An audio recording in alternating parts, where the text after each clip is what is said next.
तार न लगे आने का तार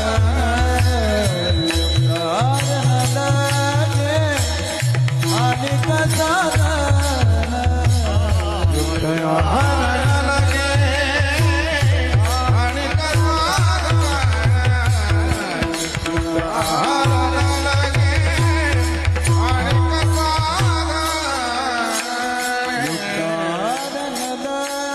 परायण श्री विनायक आनंद धर्माधिकारी गुरुजी मठाधिपती कल्पतरू मठ अहिल्यानगर।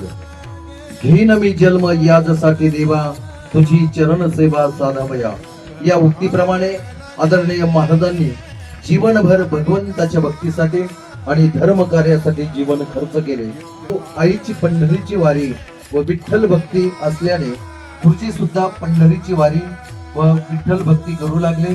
पुढे जाऊन वैकुंठवासी परमपूज्य आनंदाश्रम स्वामी यांची गुरुकृपा व बोध प्राप्त झाला। ज्योतिषशास्त्र आणि भागवत धर्माचा प्रचार प्रसार घडू लागला। त्याचबरोबर गोसेवा व संवर्धन गेली 15 वर्ष देशी गायीचे संवर्धन गोशाळेस शासकीय मदत न घेता अव्याहत चालू आहे। त्याचबरोबर साधू संतांच्या कृपेने श्रीमद आद्य जगद्गुरु शंकराचार्य यांच्या आचार व विचाराचा प्रचार व प्रसार ते निस्वार्थपणे करत आहेत। प्रमाण त्यांच्या बोला देव भक्तांचा केला म्हणून ते भक्त आहेत। त्यांची काय साधना आहे, अंतरंग साधना करणारे आहेत। शक्तिपात दीक्षेचा प्रवाह त्यांच्याकडे प्रवाहित होतोय। त्यांच्याकडे दत्तप्रभूंची असणारी कृपा, भगवती जगदंबेची त्यांनी कृपा, या सगळ्या त्यांनी गोष्टींचा साठा समुद्र त्यांच्याकडे भरलेला आहे।